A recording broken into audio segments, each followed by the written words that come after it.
Okay, so in part one, we talked about using the thumb. Part two, we talked about using the index finger.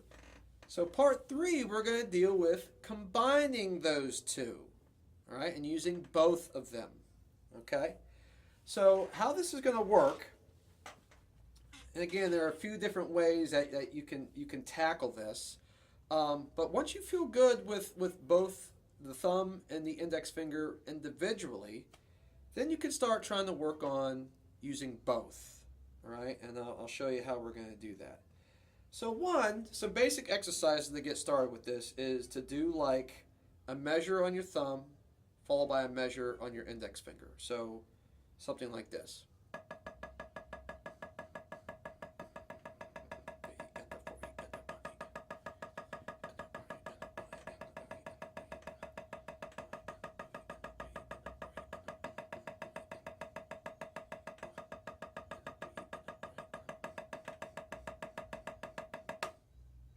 Okay, so I did a measure on my thumb, a measure on my index finger. All right, and then from there, switch to maybe doing 2 beats on each. So going like,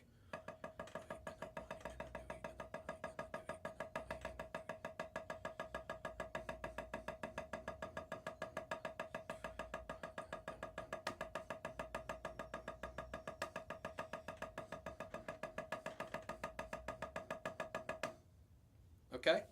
Now from there, let's go to 1 beat. All right, so we're going to go.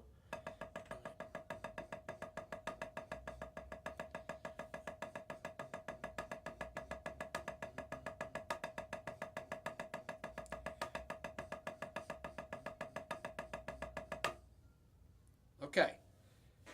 Once you can do that, now we're going to start doing 2 on each finger.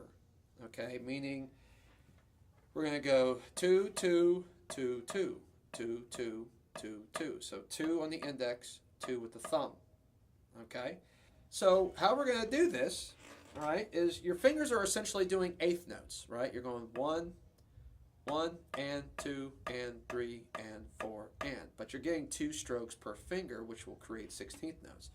Okay, so I'm going to try to do this slow. Okay, so you're going to go 1, and 2, and 3, and 4. Okay, it's hard to do it slow.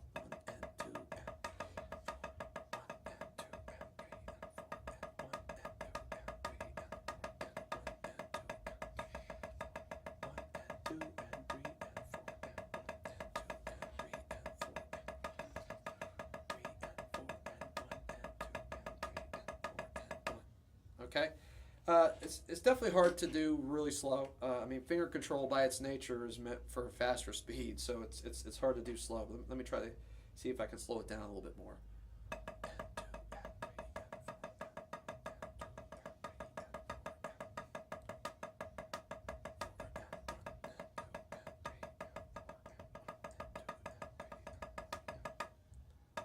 Okay, so hopefully you're getting an idea. It's really tough to do slow, okay? But I'm doing 2 here and 2 on my thumb.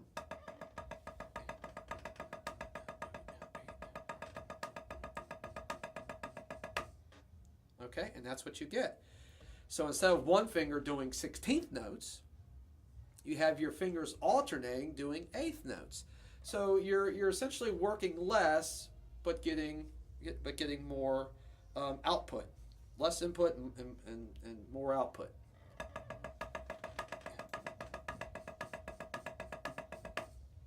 Okay, you see that? Now you notice I'm kind of swiveling my wrist a little bit. Now you don't really have to do that. I'm doing it because it just helps me get a good separation of my fingers. So when I'm in this position, my thumb is more on top. And then when I come a little bit more over, my index finger is on top. And again, my hands and fingers aren't real big, so it just helps me get my fingers in the right position. You again may not need to do that. But something else I should say is that when your thumb is playing, okay, those 2 notes, your index finger isn't touching the stick. And likewise, when your index finger is playing its 2 notes, your thumb is not holding on to the stick. Okay, it gets off the stick. Okay, so that's crucial so that one finger doesn't get in the way of the other.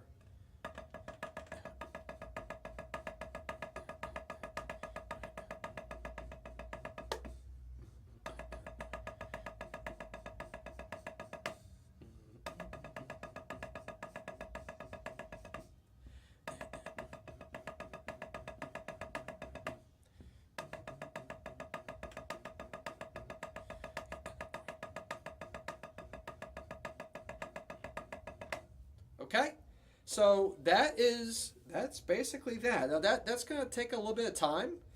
Okay, so they're doing one beat. I'm just going 1 and a 2,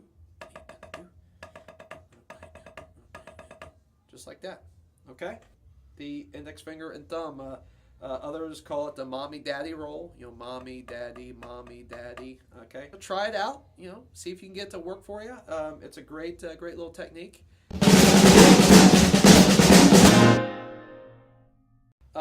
So in the previous, we talked about using a combination of the thumb and index finger. Before that, we used the index finger, and then in the very first video, we talked about using the thumb. Okay, so in this final series, we're going to talk about using your index finger and your middle finger. Okay? All right, now your ability to really make use of this technique, I think, really largely depends, again, on the length of your fingers. The longer your fingers are, specifically your index and middle finger, the easier and more useful this technique is going to be for you, at least in a way. And I'll explain that here in a second. Okay? So the best way to get this started, okay, is we're actually going to turn our hand over. Okay?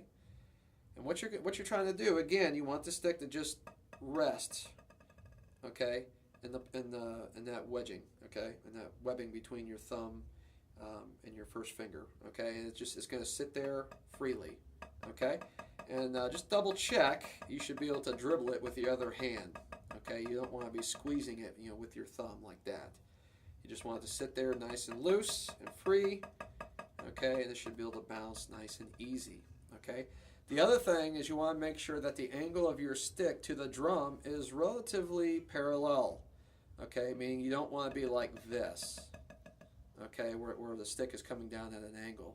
You just want to make sure that the stick is relatively, it doesn't have to be perfect, but just relatively parallel to the playing surface.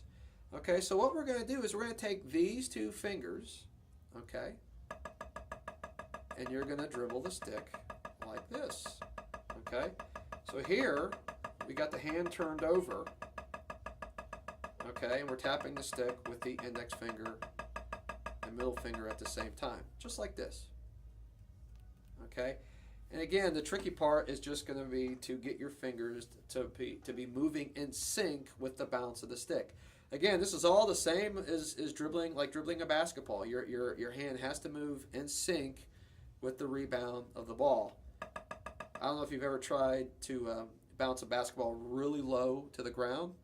It's exactly just like that. Your hand has to move quicker, and if you get out of sync, you'll stop dribbling. It's the same thing with the stick. Okay, so you're just pushing down like this. Okay, now I got my index finger basically laying over top of the stick like this.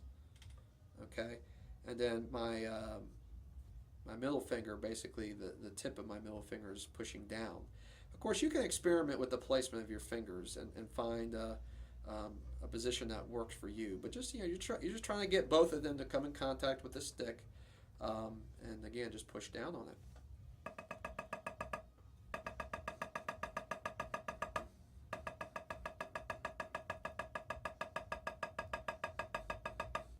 All right. And once you get it going, it's really quite easy, and you're going to find using your middle finger to really help, because I find my middle finger to feel much stronger overall than my index. Okay? Now, there is a disadvantage to this technique, okay? And the disadvantage of that is getting into position. You're going to find the normal playing position is here. All right, it can be a little bit of a pain switching from here to turning over. I mean, it's not terrible, it's not awful, but it is something to consider when you need to use your fingers with your wrists, with your arms, quickly, alternating between all these various levers. It can be hard and weird to constantly be doing this. Now, you may not have a problem with it. Okay, but it's just something that I have noticed myself in using it, and I've heard from others as well. But again, you might love it and not have any problems with it at all. Steve Smith, he's another guy that does this a lot, this method.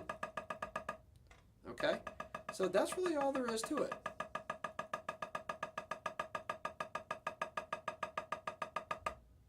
Okay, so the other way that you can do this, now this is the version that I think is largely dependent upon how long your fingers are, as far as how easy it can be. And that's to take this position and go back into the regular grip position, but still use your index finger and middle finger. Okay, but instead of pushing down like this, you're now going like that. Okay, and you're doing an angle similar to the to what we did with the just the index finger. Okay, so now, all right, you're pulling down with both fingers like this. Now I use this sometimes, but again, I find the other methods overall to be better suited for me. Okay, but this is still a great way of playing. So I encourage you to try it out because you might find that you actually like this a lot better. So those are the four different ways that you can utilize the fingers in traditional grip. So what I encourage you to do is to experiment with all these various methods. Okay, the thumb, which again I find to be the easiest overall for first getting into finger control. The index finger, okay, followed by the combination of mommy daddy, okay, followed by this. All right, but try them all out. Okay, that's again, that is the beauty of traditional grip is all the options. Okay, that is the beauty.